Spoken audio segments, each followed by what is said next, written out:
नमस्कार, मैं हूं विद्यासागर। स्वागत है आप सभी का। आज महाराष्ट्र में तो अहमदनगर के सिविल हॉस्पिटल में लगी आग से हुए हादसे के बाद राज्य के हेल्थ मिनिस्टर राजेश टोपे ने सिविल हॉस्पिटल का दौरा किया। इस दौरान उन्होंने कहा कि घटना में जो जिम्मेदार है उन पर सख्त कार्रवाई की जाएगी। उन्होंने कहा कि मुख्यमंत्री उद्धव ठाकरे ने घटना को गंभीरता से लेते हुए मृतकों के परिजनों को तुरंत 5 लाख की आर्थिक मदद देने की घोषणा की है।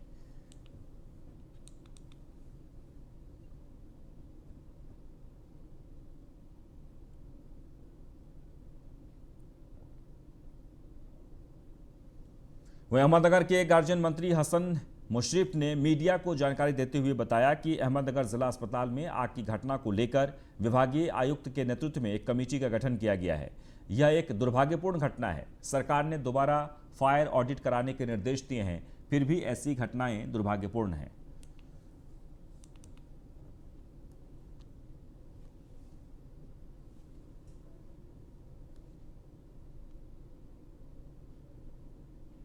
की अध्यक्षतेखाली 8 लोगों की यह समिति है। मुझे लगता है इसकी जांच अच्छी तरह से होगी और जो इसमें दोषी पाया जाएगा उसे बख्शा नहीं जाएगा। सर, फायर ऑडिट को लेकर भी सवाल खड़े हो रहे हैं। खुद आपके एनसीबी ने सवाल खड़ा किया है, क्या कहेंगे उसके बारे में? नहीं, उसकी इंक्वायरी की जाएगी और जो दोषी है उसे शिक्षा की जाएगी। लेकिन 10 घंटे बीत चुके हैं, जिम्मेदारी किस पर है? जिम्मेदारी अभी समिति नियुक्त की गई है, उसकी इंक्वायरी होना बाकी है। जो कोई आगे आएगा, जो दोषी पाएगा उसे शिक्षा हो जाएगी। जो इंस्ट्रूमेंट हैं, जो फायर का जो कमी रह गई है, सभी की जांच हो जाएगी। शॉर्ट सर्किट है, कोई वजह होगी, उसकी जांच हो जाएगी। अहमदनगर के जिला अस्पताल में लगी आग से हुए हादसे के बाद विधायक संग्राम जगताप ने घटनास्थल का जायजा लिया और आग दोषियों पर कार्रवाई की मांग की है। अहमदनगर के जिला रुग्णालय मतलब सिविल हॉस्पिटल में जो कुछ यहाँ पे आग लगने के कारण दुर्दैवी घटना जो हुई है उसमें बहुत सारे लोगों का एक यहाँ पे बोला जा रहा है कि मृत्यु भी हुआ है और निश्चित रूप से इस घटना की एक इंक्वायरी, एक जांच होनी चाहिए, वो भी एक गवर्नमेंट की कमेटी से, ना कि यहाँ की लोकल कोई जिला कमेटी हो। उसमें हम मांग करते हैं कि आज पालक मंत्री साहब भी आने वाले, टोपे साहब भी आएंगे, उन दोनों से हम बात करके यहाँ पे एक जिले की कमेटी, जो महाराष्ट्र की एक कमेटी लाई जाए और इसमें आग किस तरीके से लगी, किस कारण से लगी और इसमें जिम्मेदार कौन कौन है, वो सब लोगों की यहाँ पे उनके ऊपर कार्रवाई होनी चाहिए।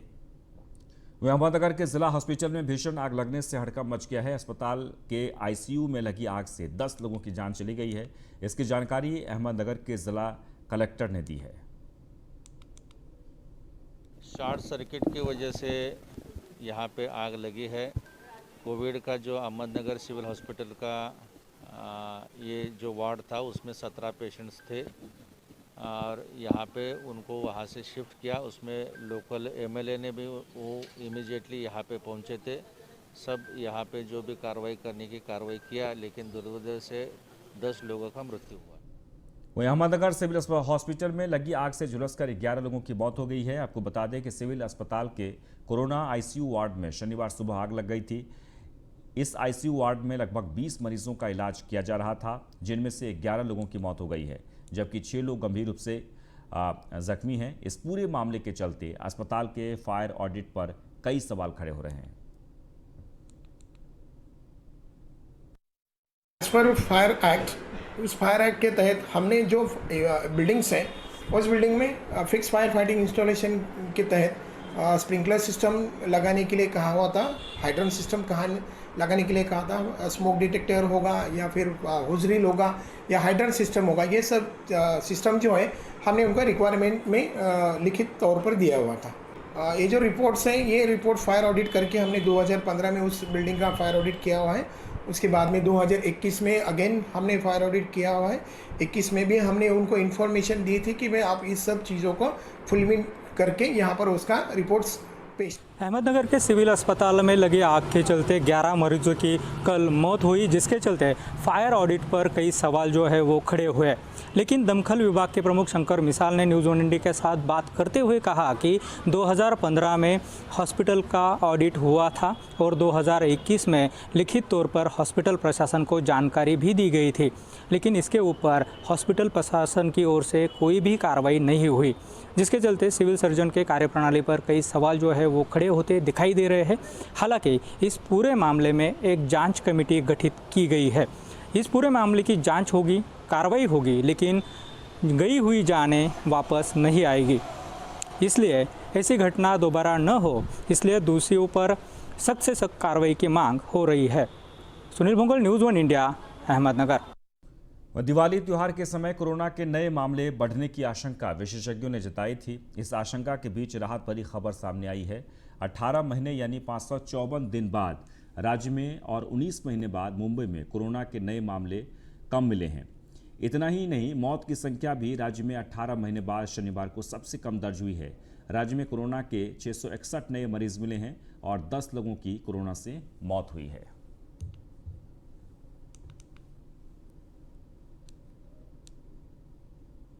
वह बीजेपी नेता किरीट सोमैया पिछले कई दिनों से महाविकास अघाड़ी पर निशाना साध रहे हैं। सोमैया के बार बार आरोप लगाने के बाद कांग्रेस पार्टी आक्रामक हो गई है। कांग्रेस प्रदेश अध्यक्ष नाना पटोले ने कहा कि कांग्रेस किरीट सोमैया के खिलाफ केस दर्ज करने जा रही है। को झूठ के आरोप लगाएंगे तो कांग्रेस उसको जवाब उसी लेवल पे देंगे। हम कल नागपुर में उनके विरोध में गुने दाखिल कर रहे हैं और हम कोर्ट में भी उनके बारे में जाएंगे, क्योंकि ऐसे झूठ आरोप करने वालों को निश्चित रूप से कार्रवाई होना चाहिए। क्योंकि पुरावा ना होते हुए कागज दिखा के, जैसे छगन भुजबल जैसे आदमी को 2.5 साल इन लोगों ने जेल में रखा और कोर्ट में कोई भी कागज नहीं गया। आप अनिल देशमुख के भी प्रकरण में देखा होगा कि परमवीर सिंह के वकील ने भी खुद कहा है कि हमारे पास कोई ऐसा पेपर नहीं कि जिसे अनिल देशमुख को हम चार्जेस लगा सकें। एनसीपी नेता नवाब मलिक ने आज प्रेस कॉन्फ्रेंस करते हुए बड़े खुलासे किए हैं। उन्होंने कहा कि आर्यन खान ने क्रूज पार्टी का टिकट नहीं खरीदा था। प्रतीक गाबा और आमिर फर्नीचर वाला भी उन्हें वहां लाए थे। ये फिरौती और अपहरण का मामला है। मोहित कंबोज फिरौती मांगने में समीर वानखेड़े का मास्टरमाइंड और पार्टनर है। कोर्ट की प्रोसीडिंग में बार बार ये बात आई कि आर्यन खान को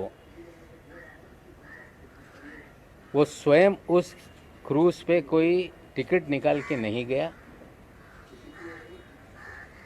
उसे प्रतीक गाबा और आमिर फर्नीचर वाला के जरिए वो वहाँ गया। मैं सीधे बताना चाहता हूँ कि ये पूरा मामला किडनैपिंग का और रैंसम का है। मोहित कंबोज के साले की जरिए ट्रैप लगाई गई, वहाँ आर्यन खान को पहुँचाया गया और किडनैप करके 25 करोड़ की फिरौती मांगने का खेल शुरू हुआ। डील 18 करोड़ में हो गई, 50 लाख रुपए उठाए गए, लेकिन एक सेल्फी ने पूरा खेल बिगाड़ दिया। ये सच्चाई। महाराष्ट्र के कैबिनेट मंत्री नवाब मलिक आर्यन खान ड्रग्स केस को लेकर लगातार एनसीबी समीर वानखेड़े और उनके परिवार को निशाने पर लिए हुए हैं। और इसी बीच खबर आ रही है कि समीर वानखेड़े के पिता ध्यानदेव वानखेड़े ने नवाब मलिक के खिलाफ बॉम्बे हाईकोर्ट में मानहानि का दावा ठोक दिया है। ध्यानदेव वानखेड़े ने मलिक से 1.25 करोड़ रुपये मुआवजे की मांग की है। सोमवार को इस केस पर सुनवाई होगी।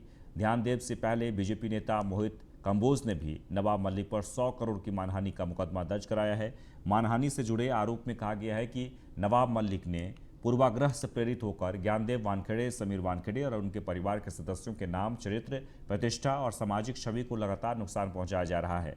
ध्यानदेव की मांग है कि मलिक उनकी पार्टी के नेताओं और अन्य सभी को उनके और उनके परिवार के खिलाफ मीडिया में कुछ भी आपत्तिजनक, मानहानिकारक सामग्री लिखने, बोलने या प्रकाशित करने पर तुरंत रोक लगाई जाए।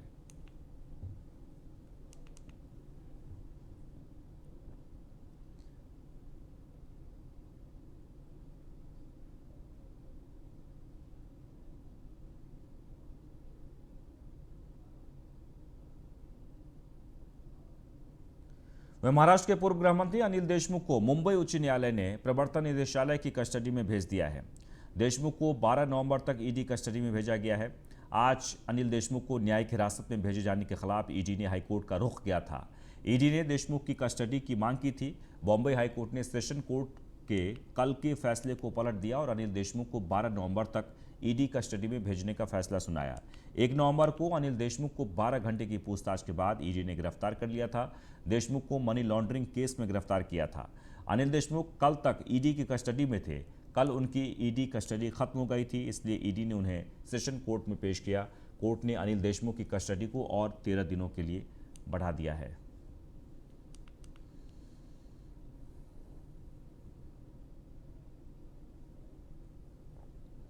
वहीं महाराष्ट्र के बीड जिले में इस साल जमकर मूसलाधार बारिश हुई है। भारी बारिश होने के कारण जिले में 10 महीने में 160 किसानों ने आत्महत्या की है। भारी बारिश से फसल बर्बाद होने के चलते 160 किसानों ने मौत को गले लगा लिया है।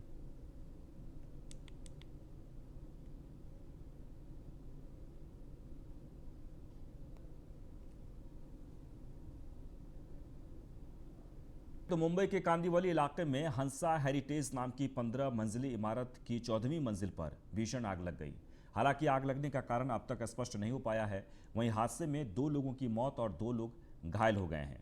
घायलों को इलाज के लिए अस्पताल में भर्ती करा दिया गया है। वहीं सूचना पाकर मौके पर पहुंची दमकल विभाग की टीम ने कड़ी मशक्कत के बाद आग पर काबू पाया।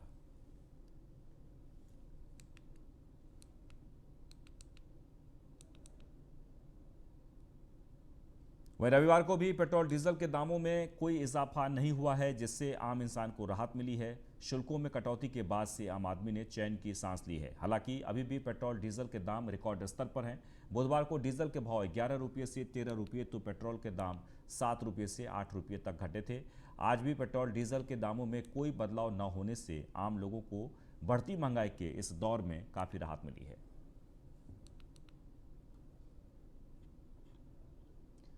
वह मुंबई क्रूज ड्रग्स मामले में अब आर्यन खान से एनसीबी की दिल्ली से आई एसआईटी की टीम पूछताछ करेगी। एनसीबी के सूत्रों के हवाले से खबर सामने आ रही है कि इस मामले में अन्य आरोपियों के साथ आर्यन खान से भी पूछताछ की जा सकती है। आर्यन खान को एनसीबी की ओर से समन भेजा गया है। मुंबई क्रूज ड्रग्स मामले से आरोपों में घिरे एनसीबी के जोनल डायरेक्टर समीर वानखेड़े को इस केस से अलग कर दिया गया है। अब इसकी जाँच दिल्ली से मुंबई पहुंची एनसीबी की एसआईटी की टीम करेगी। संजय सिंह नाम के अधिकारी इस जांच का नेतृत्व कर रहे हैं। पूछताछ के लिए अरबाज मर्चेंट, अचित कुमार सहित शाहरुख खान की मैनेजर पूजा ददलानी और आर्यन खान को भी बुलाया जा सकता है।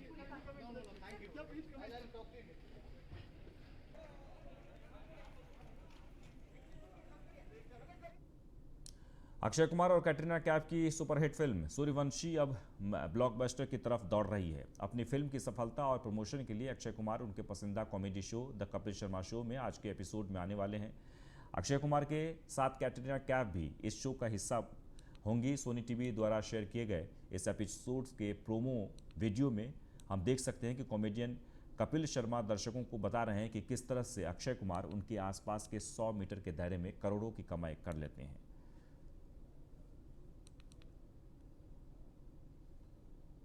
वह लंबे समय बाद सिनेमाघरों में वही रौनक लौटती दिख रही है जो कभी हुआ करती थी।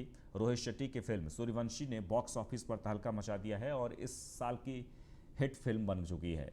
अक्षय कुमार और कैटरीना कैफ स्टारर फिल्म सूर्यवंशी ने 2 दिनों में बॉक्स ऑफिस पर करीब 50 करोड़ का आंकड़ा पार कर लिया है और इसी के साथ उम्मीद जताई जा रही है कि फिल्म अपने पहले वीकेंड पर 70 करोड़ का आंकड़ा आसानी से पार कर सकती है।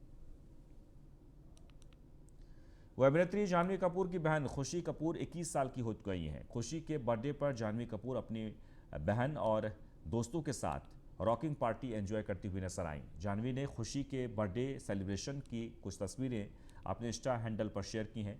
खुशी की बर्थडे पार्टी की तस्वीरें सामने आती ही जानवी कपूर का ऑल पिंक लुक चर्चा में है। जानवी कपूर पिंक कलर की शर्ट, बॉडीकॉन ड्रेस में किसी बार्बी डॉल से कम नहीं लग रही हैं। जानवी ने खुशी के बर्थडे सेलिब्रेशन पर 2 अलग अलग पोस्ट अपने इंस्टा हैंडल पर शेयर किए हैं और एक पोस्ट में जानवी ने खुशी और अपने दोस्तों के साथ पार्टी की तस्वीरें भी शेयर की हैं।